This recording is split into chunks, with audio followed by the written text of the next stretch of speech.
Hey, you sound a little under the weather. What do you got? A touch of a spring cold? June gloom there in LA? Gotcha. No, I was drinking last night. I feel fine. I just, drank and talked loud, and it was my voice. And I haven't been using my voice today, so You've got a kind of a rich baritone today as a result. Me. Our fans are going to be delighted by those dulcet tones. Don Giovanni. They're going to have to be delighted by that because they've got to wade through this shitty album.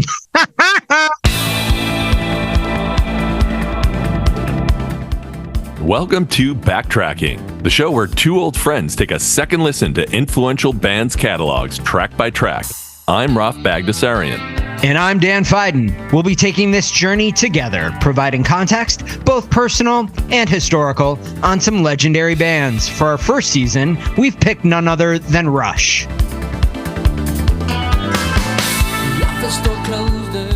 Today on Backtracking, no Zodiacs, no Almanacs, no Maniacs, and polyester slacks, just the facts about Rush's often beloved and sometimes belittled 1991 commercial smash, Roll the Bones. Rush's 14th studio album continued the band's shift away from keyboard-driven pop and toward mainstream rock. And that's a fact, from Gnome to Rome, boy. It sure is, Roth.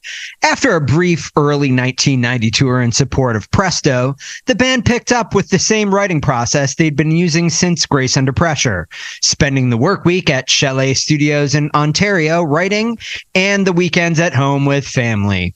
After 2.5 months, the material was ready. The band intended an extended break before recording, but cut it a bit short. Why? Obviously, because they couldn't wait to rejoin Rupert Hine in their personal Xanadu in Quebec, Le Studio. Recording of the album went much more quickly than the band anticipated, with bass and drum parts knocked out in just 4 days. The entire album was completed 2 months early, leaving Rush with a, quote, new conviction, a sense of rebirth. Or, more simply, the band was pleased. And so were the fans. After its release on September 3rd, 1991, Roll the Bones reached number 3 on the U.S. album charts, their best commercial performance in the U.S. since 1981's breakthrough album, Moving Pictures. They were also nominated for a Best Rock Instrumental Grammy for Where's My Thing, though they lost to the insufferable earworm Cliffs of Dover by Eric Johnson. Go ahead and listen to it. I dare ya. So what else did the world dare to do in late 1991? A grab bag of Soviet satellites, including Roth's personal fave, Armenia, dared to declare independence from the USSR throughout an autumn that concluded with the formal dissolution of the USSR on Christmas Day. And Tim Berners-Lee dared to announce the World Wide Web project and launched the very first website, info.cern.ch, blazing the historic path that would lead to the world's most amazing podcast, Backtracking Rush. Relax, get busy with the facts. No Zodiacs or Almanacs, no Maniacs or polyester slacks, just the facts. Gonna kick some media smacks. It's a parallax, you dig? You move around, the small gets big, it's a rig, it's action. All right, so we are here to discuss the very first Rush album of the 90s. Is it?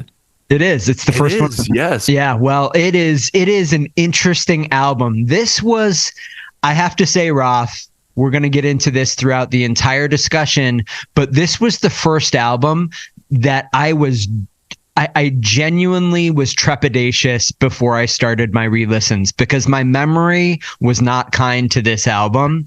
And so I was really worried I was going to get into this one and really kind of dislike it.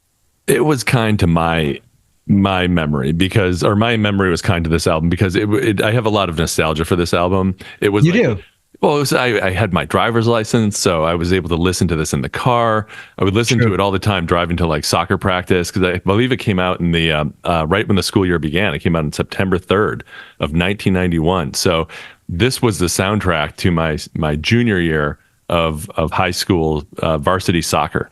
So we listened to this all the time. Like I can smell the grass, like the fresh cut grass in the fall and fresh cut grass, not smell the marijuana grass. Yeah, and it's also a notable album. It's Rush's first foray, something that they would become masters of into the hip hop world. I just like we'll just wait to discuss that for a little bit. I don't want to talk about that quite yet. I don't, I first of all, I was expecting you to talk about a trip to Syracuse when you said that you had a lot of good memories about this, but I'm happy to hear it was a slightly different set of memories. I do remember those times well. I keep on saying it was the Toyota Previa, but I actually think it probably was the Toyota Previa that we listened to this album and driving around a little bit. Is that accurate? I'm sure we did, but we had like the big car and then we had the smaller car. And for some reason, I remember driving, I wonder if I don't know if I had it. No, I couldn't have had it by then because I had a 1990 a Hyundai Sonata, but I think I got that in 93. So I would have been driving either like a Pontiac. That was like your car though, right? It was my car. Yeah. The car I would have been driving, the smaller one to like soccer practice, would have been like, it would have either been a Pontiac 6000 wagon or it would have been maybe a Ford Tempo. Ooh, I do remember a Ford Tempo. I remember a Ford Tempo. Yeah. It was one of those two cars. An 88 Ford Tempo. Ara had like an 86 Ford Tempo and with turbo. It was awful. It was always breaking down. It was horrible. Well, listen, Roth, we've got a lot to discuss with this album. I think we should get into it. I think we're getting into a much more complicated, much more difficult era of the band's history. Yeah. So I want to make sure we spend enough time on the whole thing. But why don't we just start with some of the basics, Roth? Sure. What do you want to? Oh, sorry. I was going to ask you. What do you want to start with, Dan? I want to start with the release date. I think you already said it. September 3rd, 1991. Roth, this album went gold October 25th, 91. So just about a month and a half later. And it went platinum in August of 2001. Now, I could not believe when I did the research on this that this album is or at the time was their second most successful album commercially after Moving Pictures. Regardless of what my personal opinion on this album is, it is stunning to me that this album did so well commercially when you think about all of the other amazing albums that they did through the late 70s and 80s. Do you know why? I mean, why would that be the case? I don't know why. And I'm going to talk about that when we talk about the song. You know what? I have a theory, because we're talking about, let's talk about just briefly the musical style. So I know that Presto was always considered the return to rock, right? Rush's return to guitar-driven rock. But I discussed it when we last talked about Presto. I remember I was saying the guitar sound is still a little soft. Even when there's no synths, it still sounds kind of synthy. This album, though, the guitar sound, the drums, it's definitely more rockin'.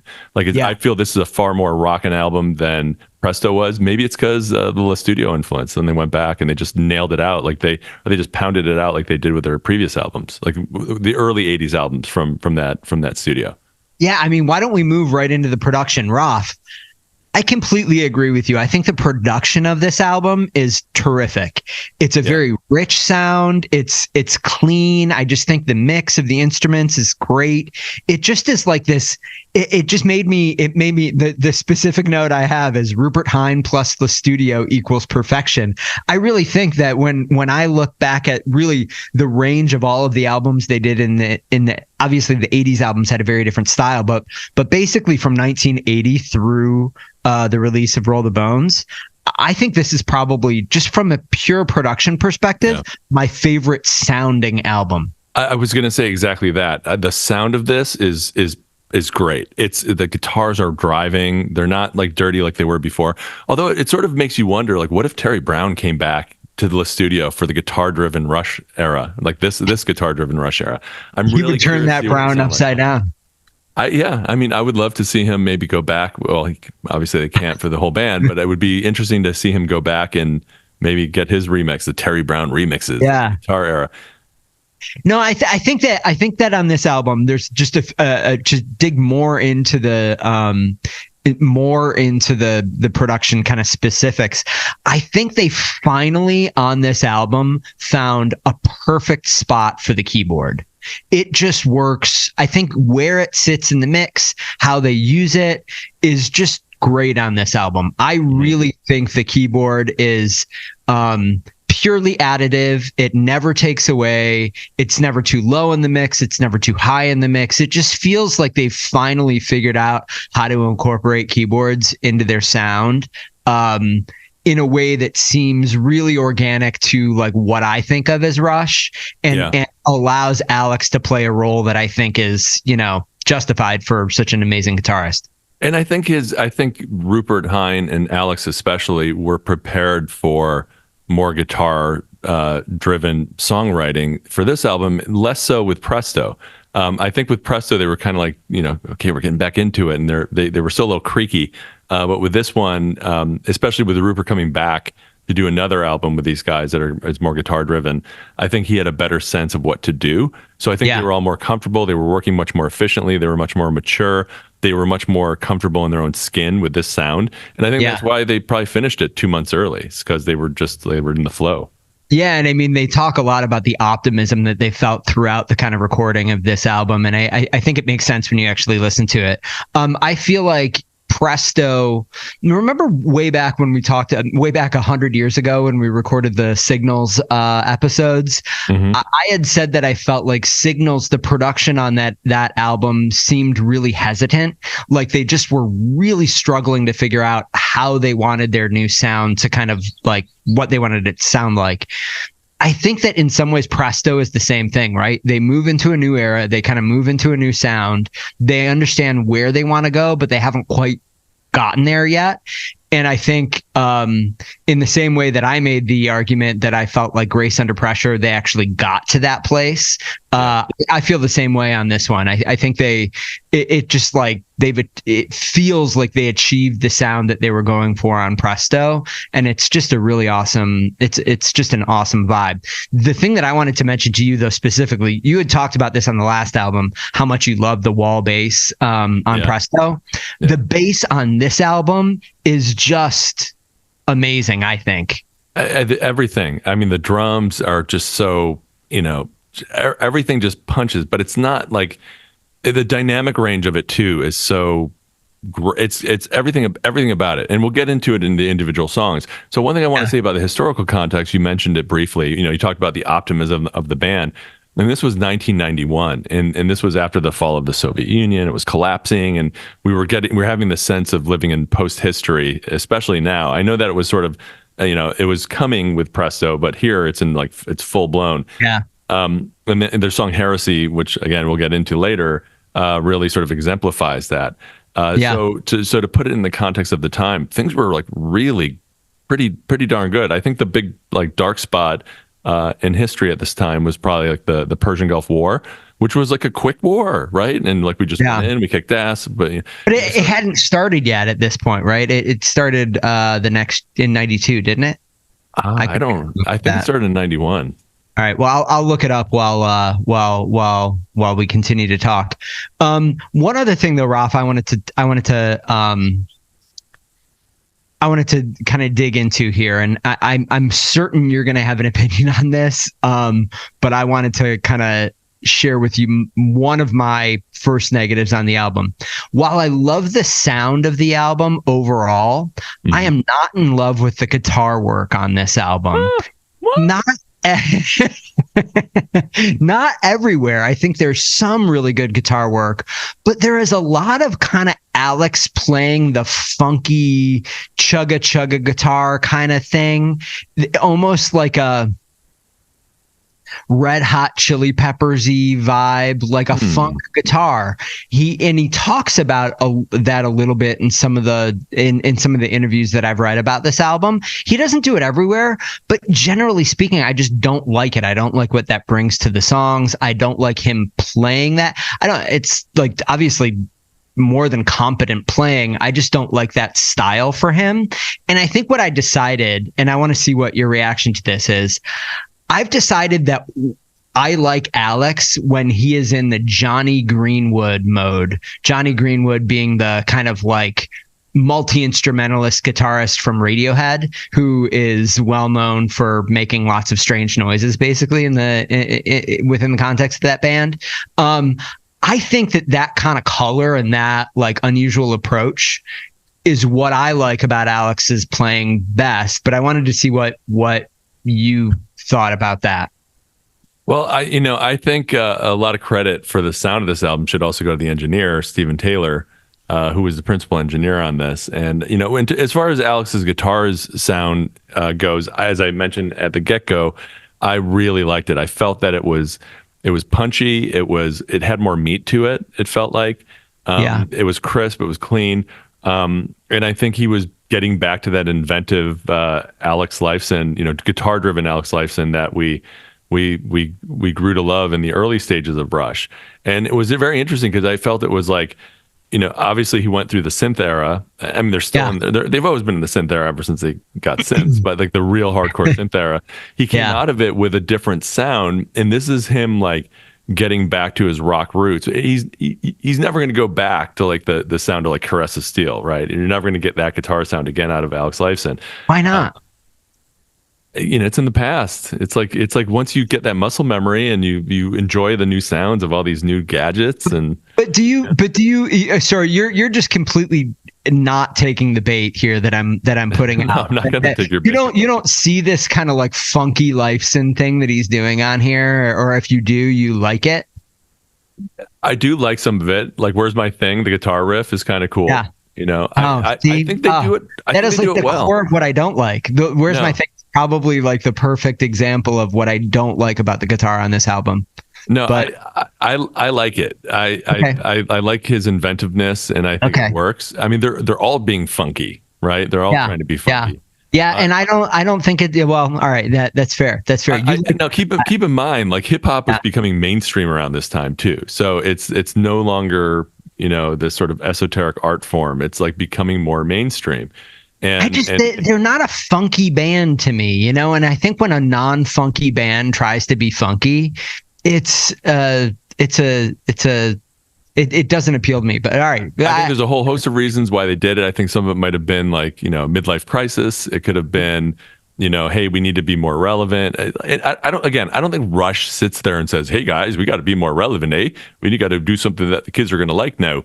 I think what they do is that they're seeing the influence. They've always been sponges for the influences that have been around them. Yeah, agreed. And I think they're listening to a lot of this newer pop music, a lot more technical, like synthy sort of sequencers and whatnot. And they're seeing like, the influence of soul, R&B and hip hop now making its way into the mainstream culture. And I think that it found its way into Rush. I mean, it isn't as though that style of playing for Alex is entirely different than the reggae influence playing, the Police influence playing that he kind of got into in the late 70s, early 80s, right? So it's not as though that kind of like more rhythmic playing is something that's completely foreign to, Alex and I haven't heard before in Rush. I guess I just, within this context, I didn't like it as much as some of my favorite, guitar albums from Alex. Now, what about Roth, the lyrical theme in this one? This is there's a lot of kind of Rush fans out there, and even some kind of Neil Peart interviews where he talks about a number of the non, quote unquote concept albums. Having these themes that tie them together lyrically. Obviously, Grace Under Pressure is one that a lot of people point to pretty regularly. But for me, this is, I think, an example of an album where I think the theme of kind of chance and the role that chance plays in life works really well.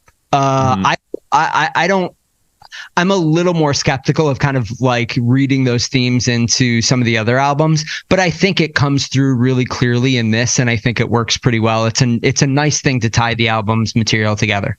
Yeah, and I don't disagree. I think the bigger question to me is like what inspired that at this time for Rush, and I think this is a good time to sort of segue into the album art. So the album art is dripping with that imagery of chance. I mean, it's like a subway platform. It looks like a subway platform to me, and it's a kid.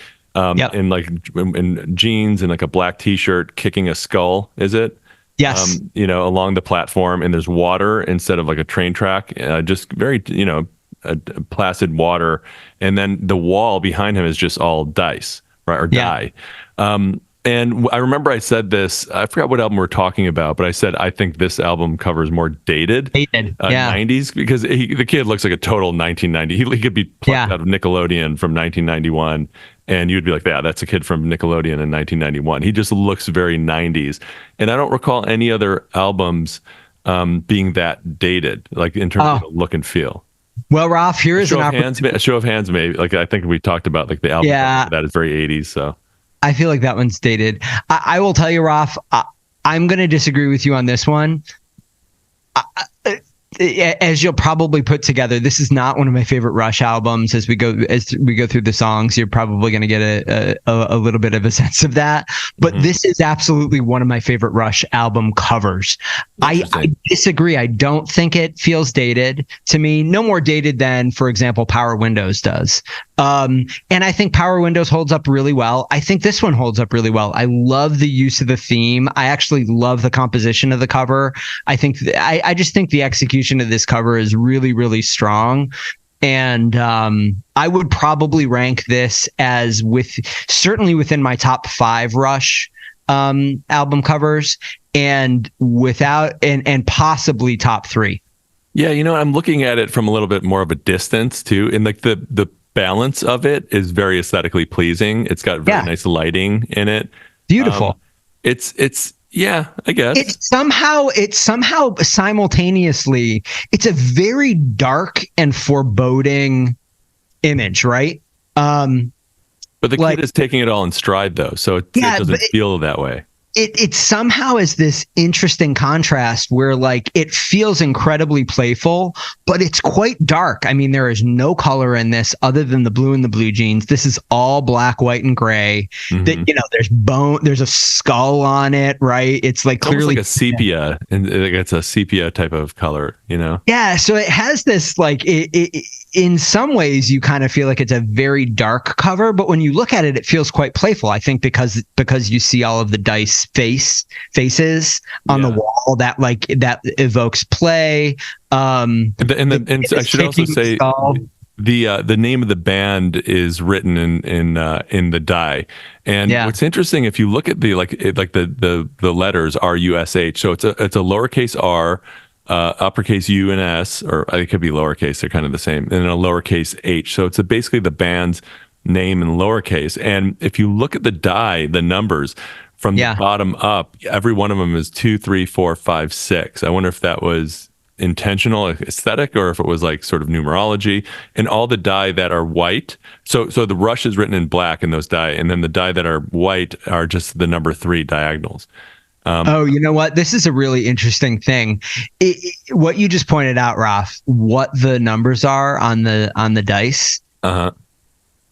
There is definitely some unusual thing about how these dice are laid out, because set aside the black face dice that they use to spell out the band name, the white face dice, if you look at them, basically the top, I don't know, 15 rows or so are all the number 3. And then once you get below the band name, you start to see some variation in what the numbers are. That's right. And I would be surprised if there is not some kind of meaning to that, right? I think what it might be. So if you look at it, it's sort of like top lit, right? So it fades as it gets down. And maybe it could have just been an aesthetic choice, because the more white dots in the top in the 6, and then it goes down 5, 4, 3, 2. It sort of gives it like almost like it sort of bakes in the shadow, right? Because it gets darker as you go down. There's less white dots, so it could have been an aesthetic choice. And maybe they kept the top ones 3, for the text treatment, because if it was all the different numbers, it might just be too could have been crowded. Distracting. Yeah. So I don't know. But this is an amazing thing that I think you've noticed. I can't believe I never noticed that when I was looking at the cover, but now I'm going to go obsess and try. I'm certain somebody on the internet has looked at this and tried to figure out if there's some code there.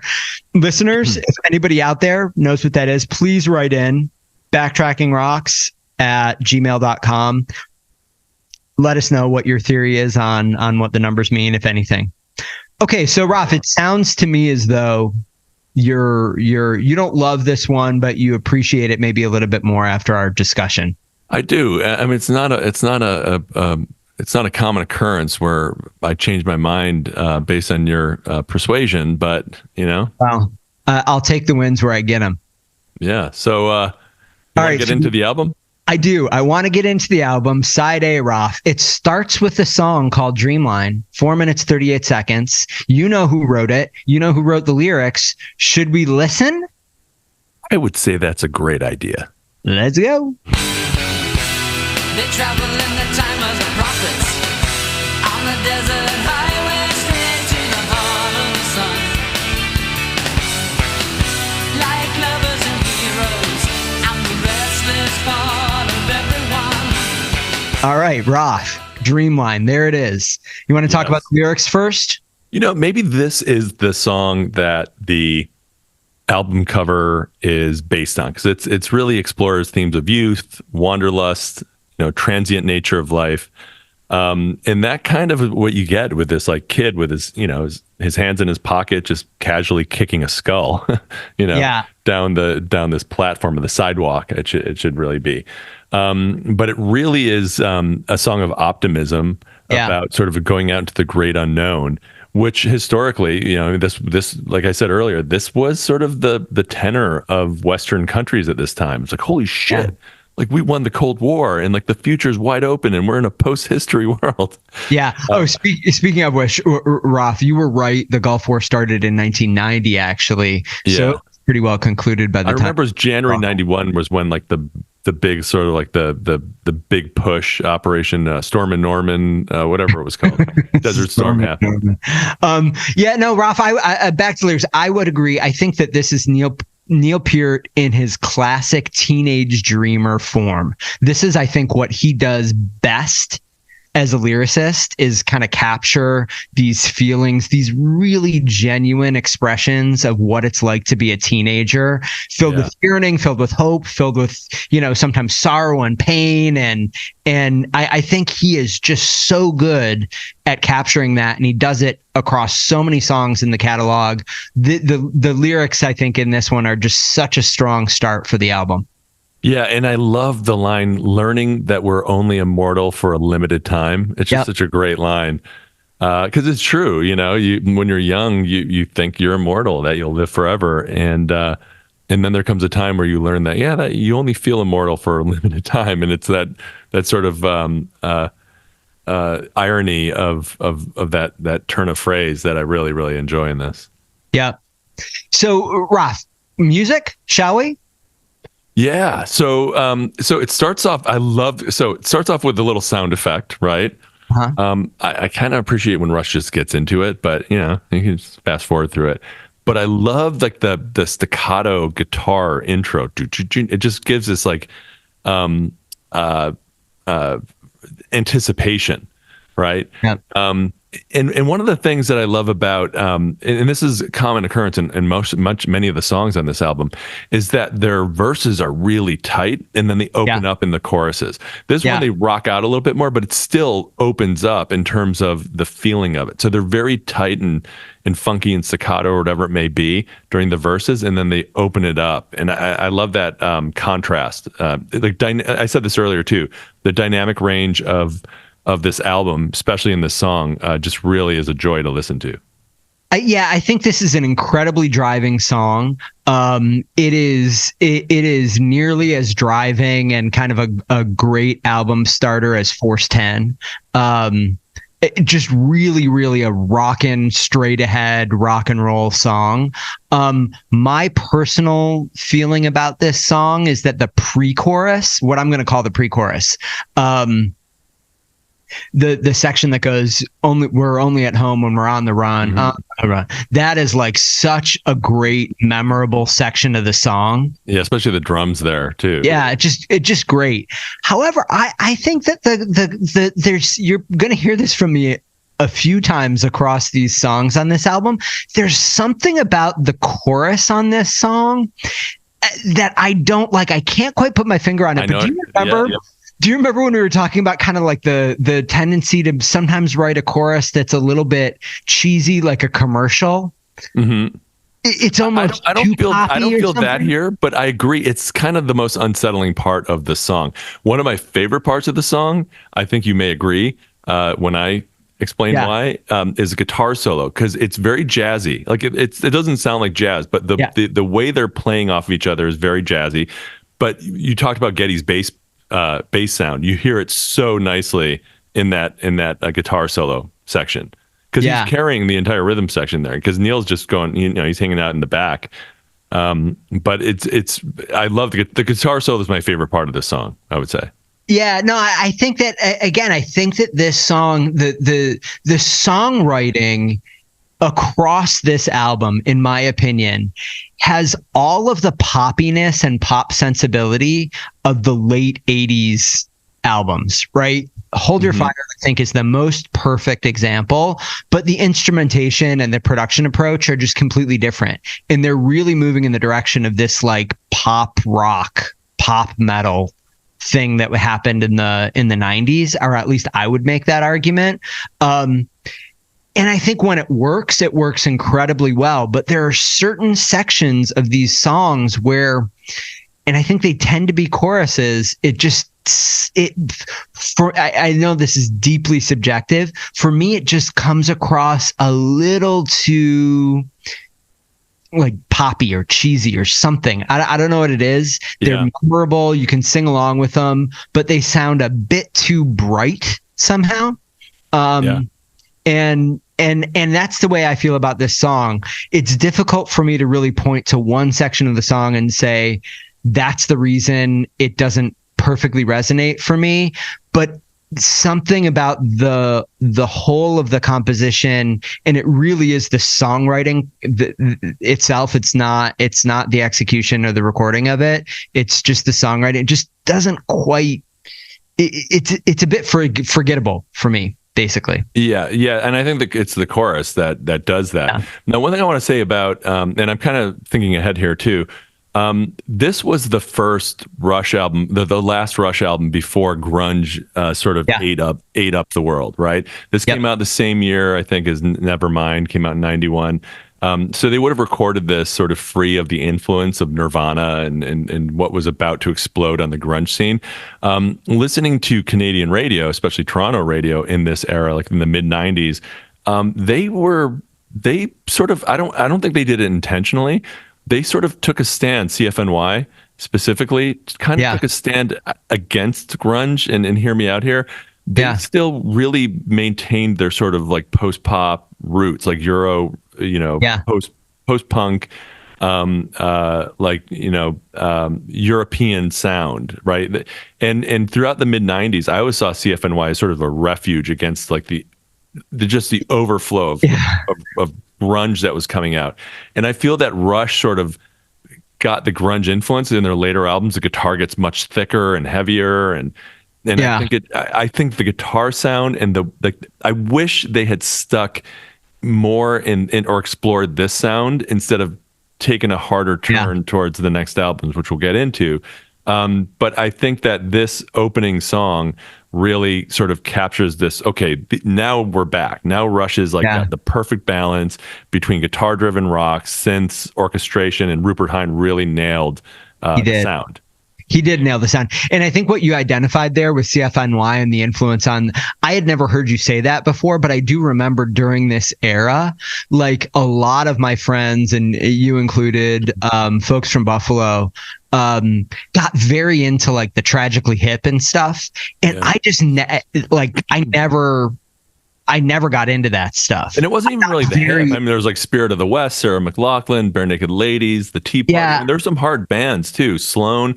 And they were more like Canadian rock folk or like post-punk sort of like, what would be like Depeche Mode be called? I mean, that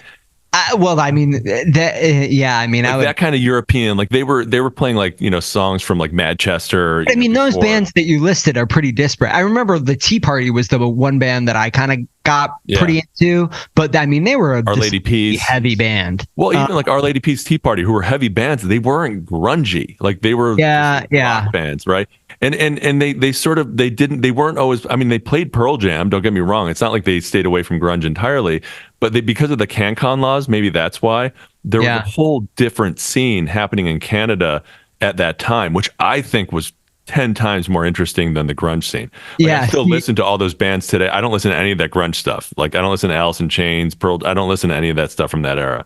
Yeah, see, we definitely kind of like forked in our musical interests a little bit during this era, and I think that what you just said kind of like makes me understand a little bit better why. Well, they would play Hate in the way that I haven't. Why you wouldn't hear them on any of the American stations, though, right? So yeah, right, yeah. As an example. So all right, so the only other thing I want to say about this song, maybe before we move on, Roth, is I absolutely love the ending of this song. I've bitched about Rush's song endings enough over the course of this podcast. I love the way this song just stops.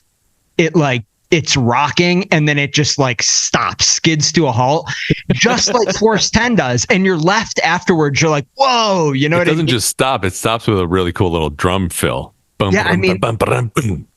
It's a great ending. It's a really, really strong ending. So and it leads you into Bravado really nicely. It's a great transition.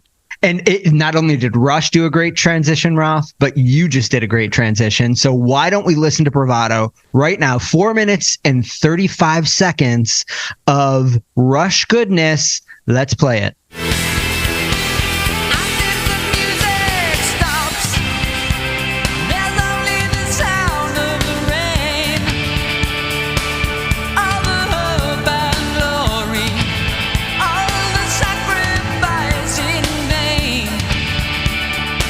It's one of those songs that's neither here nor there. Like if you were to ask me or someone to just define the structure of this song, it just sort of goes, right? It just sort of starts and it just keeps going. Like it's sort of like a slug, or like that Japanese like magnetic fluid anyways. So yeah, I agree. So you want to talk about the music first? I like the tone of this song actually better than I like the first song, Dreamline. I like it isn't as driving. I like the contrast there. It's a little bit more languid, but it's not like a slow song. And I like that feel, but I think generally speaking, I kind of agree with you. It's pretty forgettable.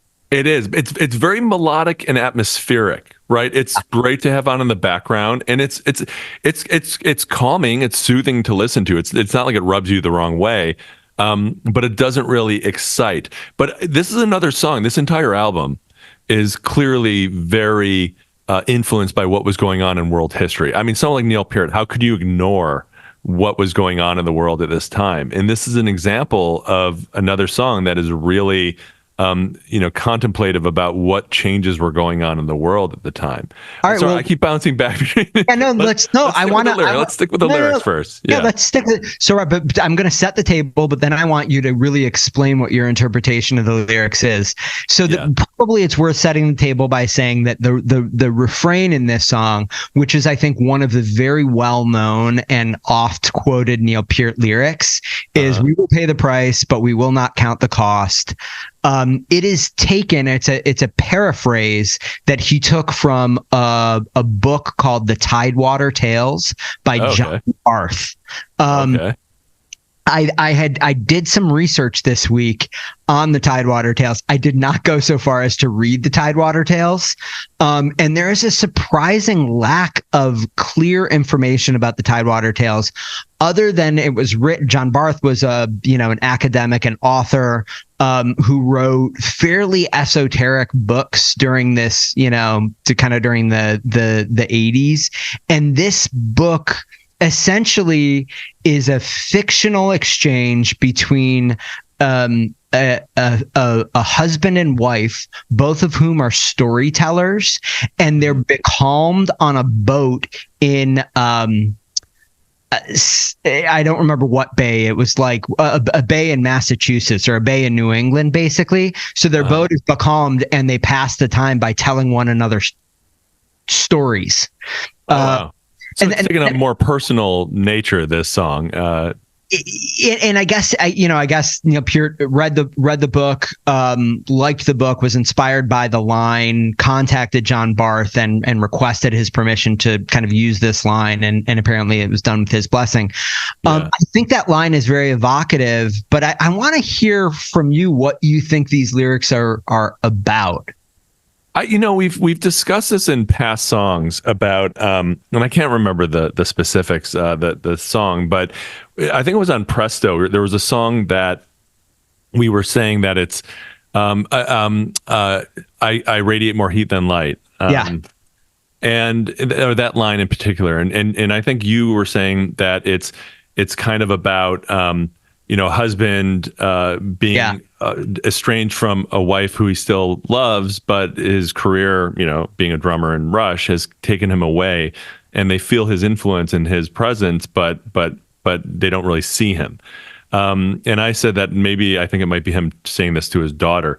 I think this is continuing that theme, in that it's a more mature reflection on sort of giving oneself to one's craft, or to something that takes a lot out of them, where there's a lot of failure involved, but there's sort of this drive that keeps you going despite the failures, and you rack up these, the price, and the only way to sort of address it and to handle it is just not to count the cost.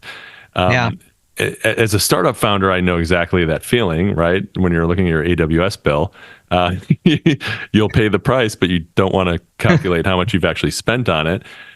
So I think that's what he's kind of talking about, is sort of a mature reflection on, I hate to jump to the music, but I think the music, sort of the fact that it is sort of calm and atmospheric, gives a sense of steadfastness amongst the turmoil of pursuing one's ambitions. Because a lot of Rush's songs about ambitions and the price of ambition, but also the glory of ambition too, and how it can be fleeting. Yeah, I had a reaction to these lyrics that is unlike almost any other set of lyrics in the catalog that we've covered to date. And I spent more time with these lyrics than I think I've spent with probably almost any of the other lyrics in the catalog to date. I did all this research on Tidewater Tales. And here's why I kind of invested so much in it. I find these lyrics to be very evocative and very beautiful, but I genuinely do not know what the hell he's talking about. And it isn't like I absolutely gushed about the Jacob's Ladder lyrics that were just purely impressionistic, very poetic, and just gorgeous. There isn't really, it isn't as though there's intended to be some very, very deep meaning, or he's trying to deliver a message to the listener. These lyrics feel as though he's trying to tell something to the listener. And they're again, they're memorable, they're evocative, they're beautiful, but I just could not figure out for the life of me what exactly he's saying. And in the end, I kind of landed, I'm not going to go entirely this way, but I kept thinking about Oasis lyrics. So Oasis lyrics, I think, have this very funny characteristic, which is they tend to have one or two really memorable, cool phrases in them, and the rest of the lyrics are just nonsense. You know what I mean? But it's like they've got like one or two lines that you're like, oh, that's a great line, but there's kind of like nothing else there. What don't you like about our lyrics there, Danny? It's like they come up with some random thing that like I see that. Yeah. And that's kind of the way I feel about these lyrics. Like I want to kind of like, I want to more clearly understand what it is that he's saying, but like as I go through the different sections of it, I just can't. I personally had a difficult time figuring it out. Well, I just explained it to you, so you could just adopt mine. So I'll think about that and I'll read them again, Roth. One of the best parts about the song is there's a fade out at the end. Oof. But not just any fade out. If you listen closely, you can hear it. It's almost as if the band sort of like stops playing and like it's not like it's a consistent fade out where they're all playing and then it fades out. They're clearly like, like they're like jamming almost. Like you can just hear walking away. Yeah, no, that's kind of what it feels like. It's a different kind of fade out, and it's kind of like they're saying, "Fuck it, we're giving up." I kind of it may be a really ridiculous thing for me to say. I tend to like songs that do that, where like you literally hear the band like getting up in the studio and walking away. Like you hear the. You might hear someone say, "Hey, let's grab lunch." I know, you know what I mean. Like I somehow like that more than a regular fade out. That's the kind of fade out this is. I don't know if it was orchestrated that way, like if they intend, okay, now you stop playing here, and or if it was just what happened.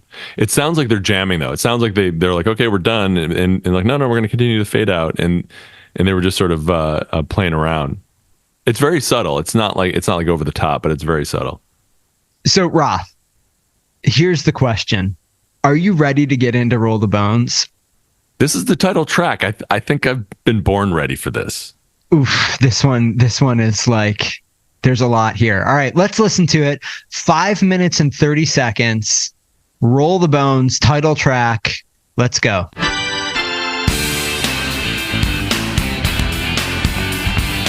go out in the world and take our chances.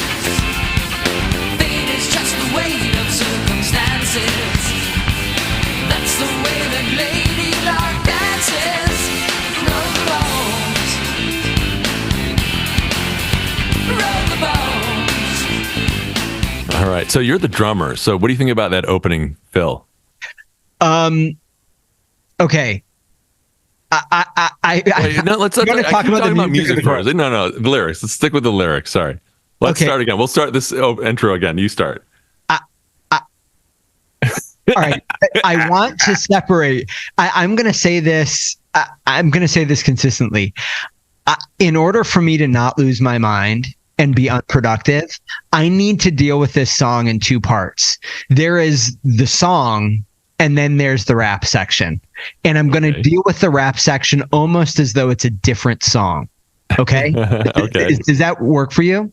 Yeah, that works for me. I mean, okay. So everyone's got their kinks. So the lyrics, excluding the rap, I think I think they feel like Neil Peart from an earlier era. The message, the tone, this is pure early Neil Peart. You know what I mean? This is like anthem era Neil Peart. This is Neil Peart in his kind of like, the stereotypical Neil Peart that I think people think of when they think of his lyrics, right? I can see libertarian and Indian kind of like thing. I think that this is that. I think they work really well. It's ground that he's tread before probably, but I think it fits into the overall theme of chants that is present on this album. And I think that the lyrics for me work quite well. I like them. Yeah. Okay. I mean, so there's some really great lyrics in here. So like, Jack, get back, get busy with the facts. Just stop. No Zodiac. You don't want to jump right into those lyrics? I don't want. We can do it if you want to get into those. I wanted. So to your point, that's actually fair. a very interesting observation, though. Like that, you said this is sort of like Neil getting back to his classic lyric writing. If you look at the lyrics and you imagine Geddy singing it in like a la 1978, it makes sense. You're right. I never thought of that, but it does make sense. Yeah. No, and I actually think that like I kind of think this way about the entire song. This is a really great song until they drove the fucking song into a lamppost with this rap section. Well, so they're hard. So this is one of those songs where it opens up big time in the chorus, where the guitar, like the acoustic guitars and everything. Great chorus. Yeah. Okay, so I love that keyboard. I mean, I'm getting into the music a little bit, but that little keyboard figure that he does right as they kick into the chorus, that it's a great little figure. It kicks into that chorus really well. It's pretty. I mean, the thematically, this is the theme of the album, and we kind of already discussed it. And there's nothing really remarkable, I don't think, about the lyrics, any specific line. It's not like some of their songs you're like, you got to hear this line and we have to recite it. But with this one, I don't really see that. It's very much about fortune, and like fortune favors the bold, right? So it's very straightforward.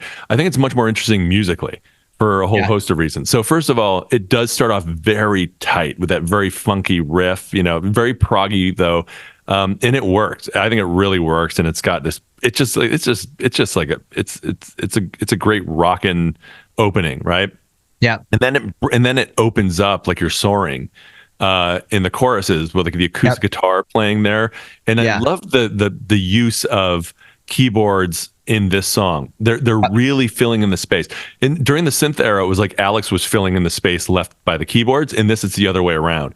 Totally agree. The keyboards are filling in the space that the trio, the core trio, bass, drums, guitar, it's filling in the space in between there. So it's like they're the family unit, the core rockin' trio, and the keyboards are there to support that. And this song perfectly exemplifies. Like this to me is like peak Rush perfection in terms of how like keyboards and the core trio work together in perfect harmony. No, I mean, I think, Roth, everything you've said is great. The only thing that I would add, actually, that you pointed out earlier, I think this is a great example of a song on this album where the verses have this taut kind of tightness, and then it just totally opens up in the chorus in a super satisfying way. It almost is like a spring kind of like uncoiling. You know what I mean? It really is it is a great song. And I think the shame of it is that they put the rap in, because it could have been such a perfect, great. Well, it maybe would have been the best song on the album. To the rap. So there's this amazing call and answers like doom, whap, boom, bam. So that's like the core of the song. And then I love that Rhodes keyboard into the pre-chorus. Yeah. It's so Go out epic. In the world, we take our chances. Yeah. It's just great. It's great. And then you go into this rockin' guitar driven. I mean, it really works out well. Okay, so now then you get to a section where suddenly all the everything drops out. And it's electric drums. I'm assuming it's Neil playing electric drums. It's not a sequencer. And it's a keyboard bass. And it's Geddy with his voice pitched down. Check. Get back. Get busy with facts. Yeah. Zodiacs are almanacs, maniacs, and polyesters. I just gonna get some gluteus, man. It's a. I mean, this is. Ball gets big. You know what I'm saying? The only thing I can say here is like, listen, we love this band because they're experimental. We love this band because they try to do things that other bands don't try to do. This is an example of negligence on the part of Rupert Hine. Someone should have grabbed these guys and said, guys, like, let's not do this one. Like, let's just not. The lyrics are incredibly dumb.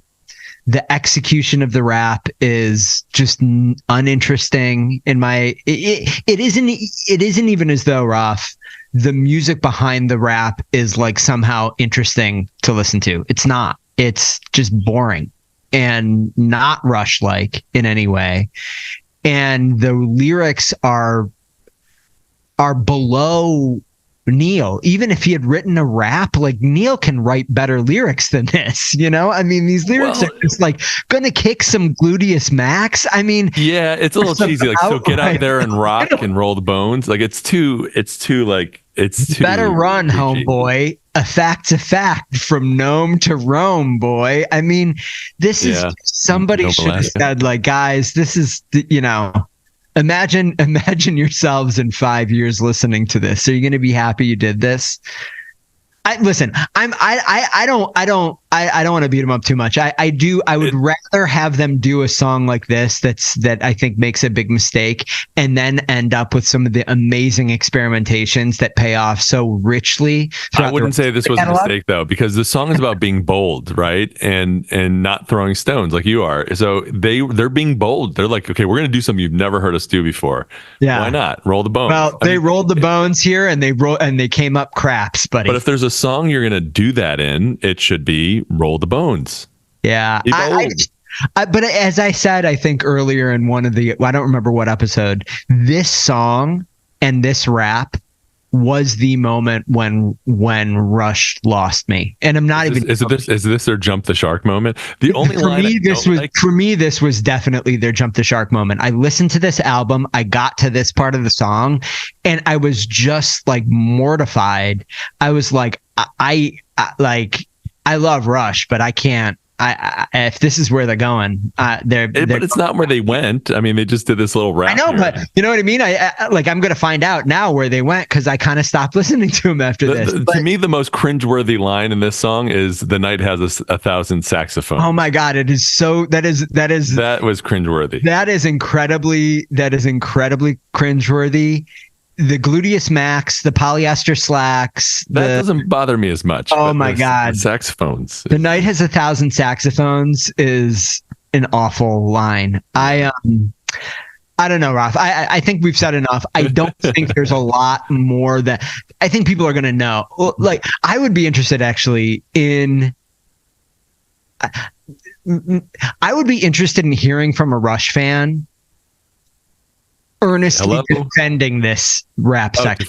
I'm defending it. I think it's great. No, you're not. You're kind of half-assed. It never bothered me. You like this section? I do. I listen to it and I enjoy it.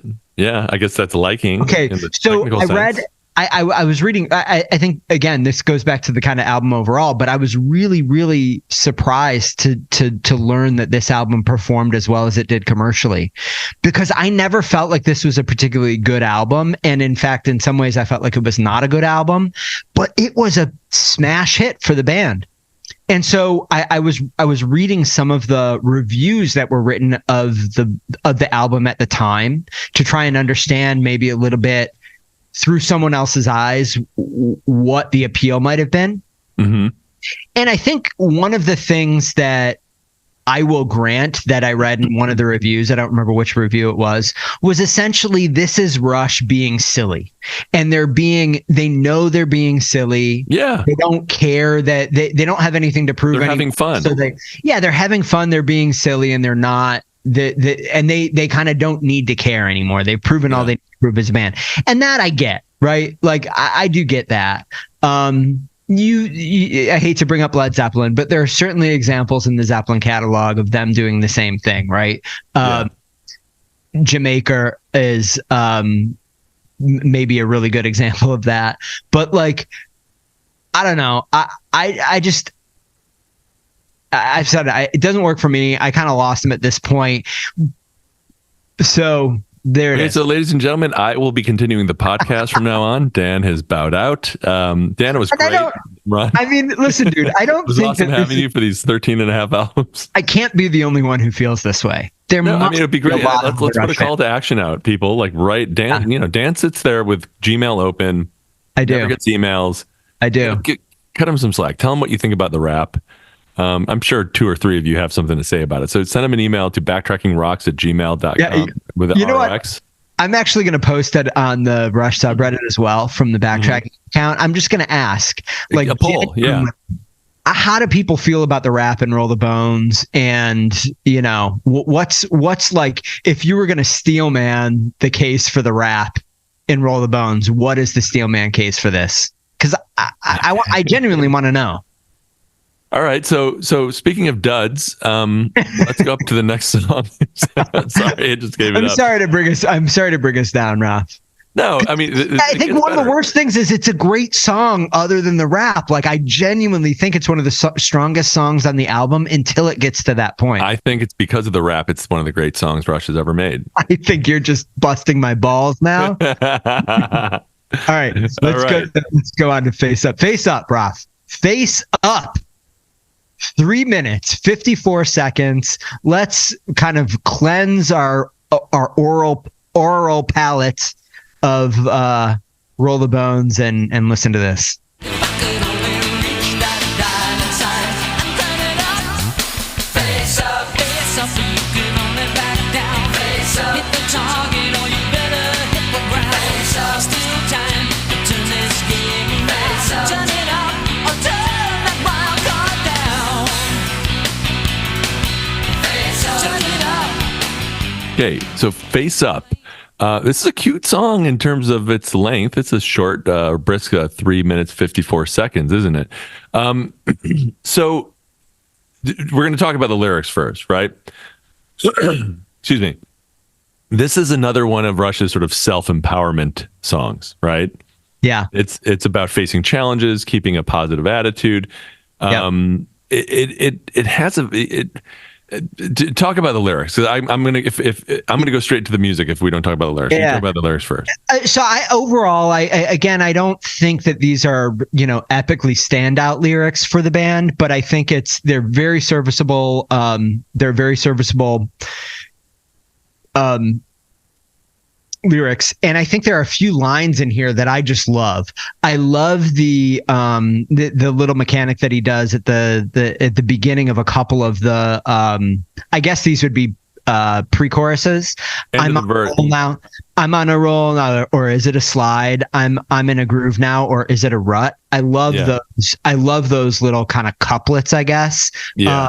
Really memorable, really effective. I think they get to like the core of what he's trying to say with the lyrics. And so I don't know. I like it. Well, and a couple of times he does the repetition mechanism. Like, if I can only reach that dial inside, he says it 3 times. Yep. And the way the lyrics sort of build up, you think he's saying, if I could only reach that dial inside and just turn it down a little bit, right? Or I get so angry, but I keep my mouth shut and just so I turn it down. You think he's talking about, pulling back, but after the repetition, it says, and turn it up. And it's like a very like, no, I'm going all the way. I'm doubling down. Yeah. Right. So it is about that whole, consistent with the themes of the albums about fortune favoring the bold. Yep. So I'm going to be bold and turn it up. And I mean, that's what these lyrics are about. But you're right. I actually think this is some of the strongest lyric writing on the album for those reasons. And they do, I think, both musically and lyrically embrace on this album this kind of very like, I don't know if you'd call it call and response or sing alongable or shout alongable lyrics that is very pop rock, that face up, da da da da da da.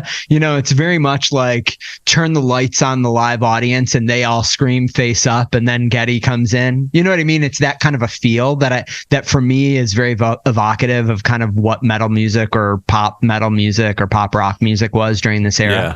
And I don't want to get into a discussion about what's an introvert and what's an extrovert, but I think creatives, which Neil Peart was obviously one, all the guys were, have this sort of need for solitude, to recharge and to process and to create, basically. And I love, but it can also be taxing on your desire for human connection, right? Some people recharge by being around other people. Some people recharge by withdrawing. I'm kind of like, I guess, like Neil Peart, because these lyrics really, they resonated with me because I need both. And sometimes you could be really frustrated if you're having too much personal contact and not enough alone time. But the line where he's talking about you get all squeezed up inside, it's sort of like a bridge towards the end. Yeah. And it's basically saying, I'll read them here. You get all squeezed up inside like the days were carved in stone. You get all wired up inside, and it's bad to be alone. And then it says you can go out, you can take a ride. And that's like something that I actually find great for solitude, is literally taking a ride. And when you get, and he's probably talking about motorcycles. And when you get out on your own, you get all smoothed out inside, and it's good to be alone. Right. Yeah. So he's talking about how, sometimes you need that personal touch. And this is another theme that's consistent throughout his lyric writing. But here he sort of distills it into this one little bridge. Yeah, no, I think the lyrics work. Now, Ralph, can we move on to the music? Let's move on to the music. Yes, I was going to say that. I think I'm glad we're in agreement there. I'm going to let you really take the lead on this because I have two very straightforward things to say about this. I like the solo in this song quite a bit. Yeah, I agree. But I just somehow find this song kind of cheesy. It's like I do too. Very well executed. I can't really put my finger on what it is that's making me feel that way, but it just feels to me like too generic pop rock. Honestly, it's kind of like Bravado, but like on acid. Yeah. It's more of like a hopped up Bravado where it's a higher energy song, but it just sort of goes. Yeah. and it's not really here nor there, and there's not much structure. So clearly, the lyrics are the star of this song. The music does not match the lyrics, I don't think. I think part of it, honestly, is that the lyrics are very sort of quick and witty and a lot of nice little sort of turns of phrase. But I think that the music is sort of ill prepared to keep up with the lyrics. That's kind of the way I feel with the song. Yeah, I think that's fair. I just, it's how sometimes one of the things that I would say about like a very well crafted pop song is that as you listen to it, you feel as though you've heard it before. You almost can anticipate the next part of the song, despite that you haven't heard it before. You know what I mean? For me, that's kind of the feeling I have when I hear a pop song that I think is like a really well executed pop song. It's like a song that you've heard for the first time, but it feels like you've heard it a million times before. It just feels somehow very familiar. I have that feeling with this song, but you know what I mean? Like I almost feel as though I can anticipate the next sections of the song. It all flows one into the next section, like in the way that I would expect it to, but not in a good way, if that makes sense. It's a very strange thing I'm trying to articulate, but you know what I mean? Like you listen to like a Burt Bacharach song. Yeah. It's like you can hear it for the first time and almost sing along with the entire song. They're beautiful songs, but they just have this incredible, it's like they're tapping into some like, essence. Yeah. Some innate thing that exists in all of us, right? Like somehow or another, they're able to tap into like these songs that somehow are in our DNA, right? This is like from the very esoteric, twisted mind of Rush. Like, who understands it? But this is just like it's like a winger song. Winger songs can be like that too. You know what I mean? Like I wouldn't denigrate it that much, but it's. I don't think it's. I hate to use the term ill-conceived, but I don't think it was. I don't think it was their finest inspiration that brought us the music to Face Up. Yeah. All right. Well, should we move on then to Where's My Thing? Yes, because it's one of those few songs that we can go straight into the music. So I'll introduce it. So this song is an instrumental song. It's not a Rebel song. It's called Where's My Thing, coming at 3 minutes and 50 seconds. Let's give it a listen.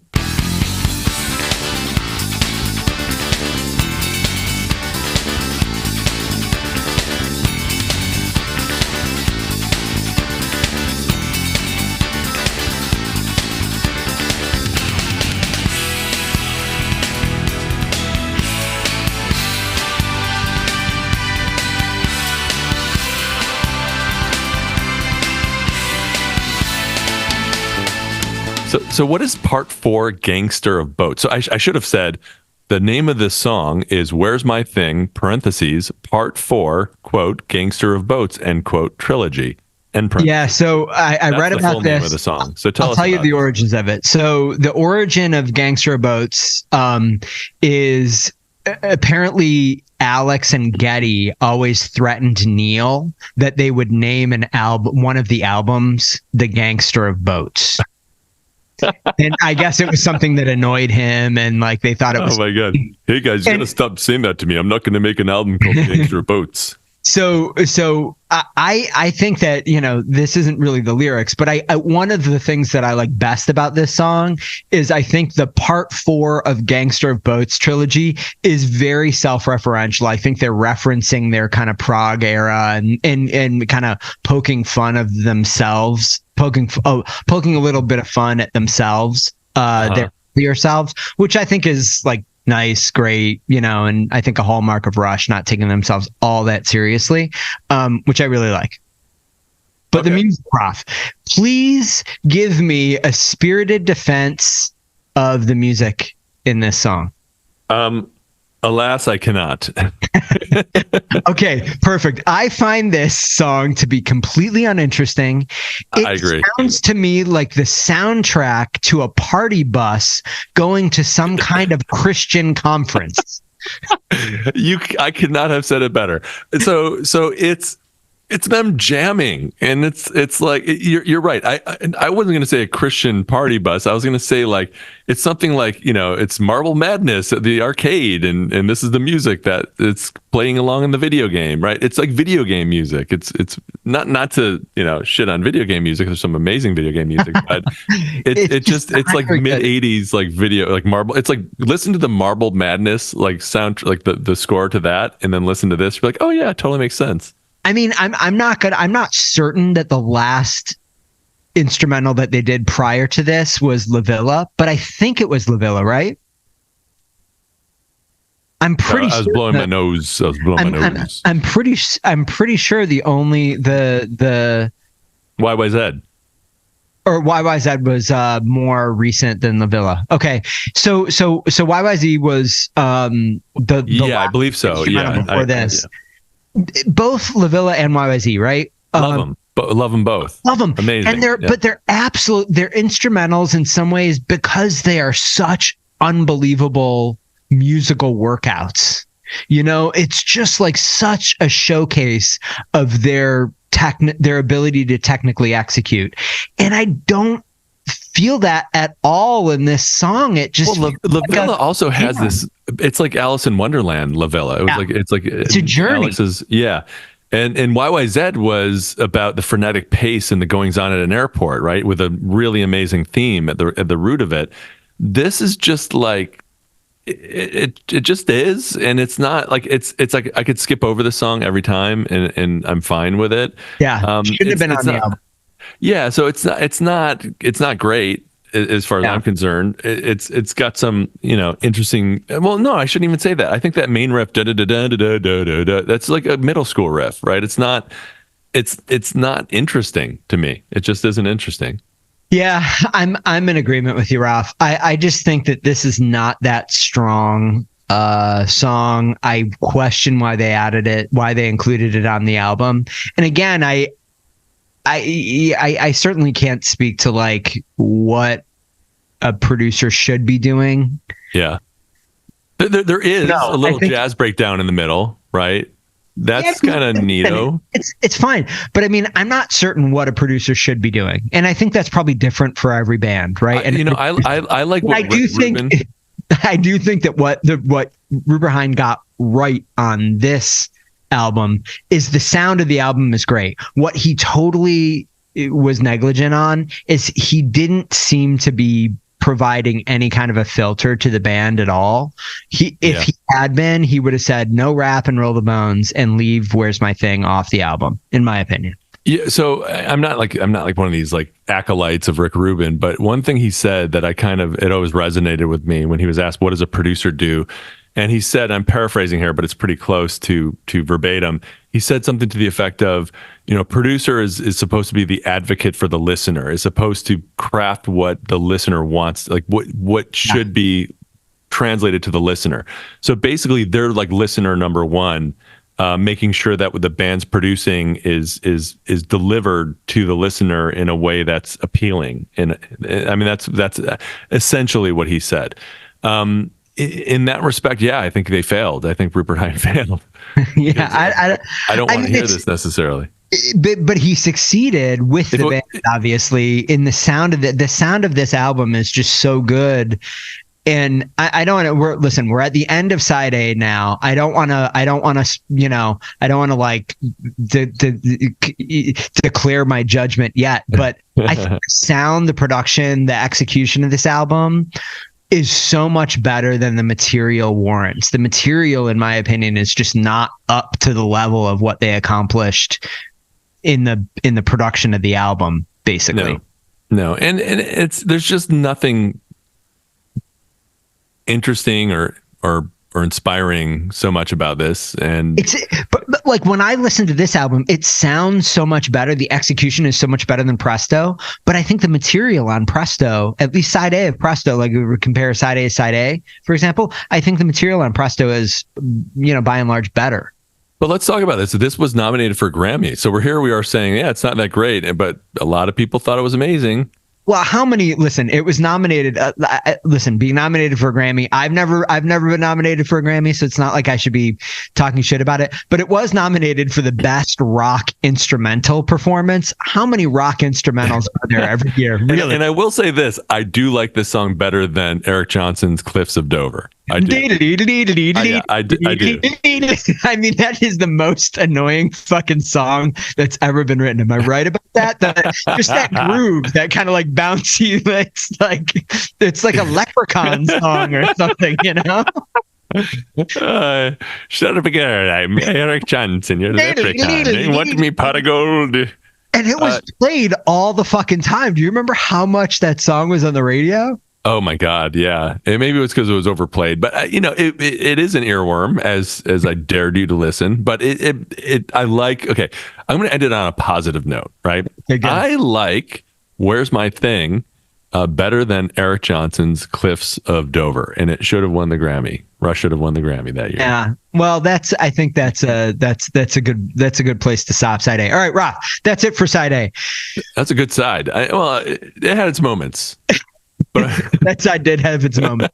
Let's say goodbye for this week. Everyone, please get in touch with us. Instagram at Backtracking Rocks ROX, Twitter at Backtracking Rocks ROX, Reddit. Our username is Backtracking Rocks ROX, and of course our favorite Gmail, backtrackingrocks@gmail.com. Please get in touch with us. We want them to smash buttons like likes and share and all that good stuff. Share it with a friend if you like what you heard, someone who likes Rush, or hey, you got to learn about this album and here's some jamokes talking about it. Send it to them. Our thank you. Our listenership is going through the roof right now, and it's thanks to you, the listener, who are sharing it with your friends and family, and and all the people that you're sharing it with. I don't know, whoever it is that wants to listen to a Rush podcast. Para nuestros amigos en Mexico, bienvenidos a la Backtracking Rush. All right, so Roth, we will be back next week with side B of Roll the Bones. We've got a lot to discuss on there, and I'm going to preview it. I'm going to tickle your nuts a little bit here. One of my favorite Rush songs in the entire catalog appears on side B of this album. I can't wait to tell you about it, because outside of that song, I'm mostly negative on this album, but I think that on side B, there's a really, really terrific song, and I can't wait to talk about it. We got a teaser. Have a good one, guys. All right. We'll see ya. Bye-bye.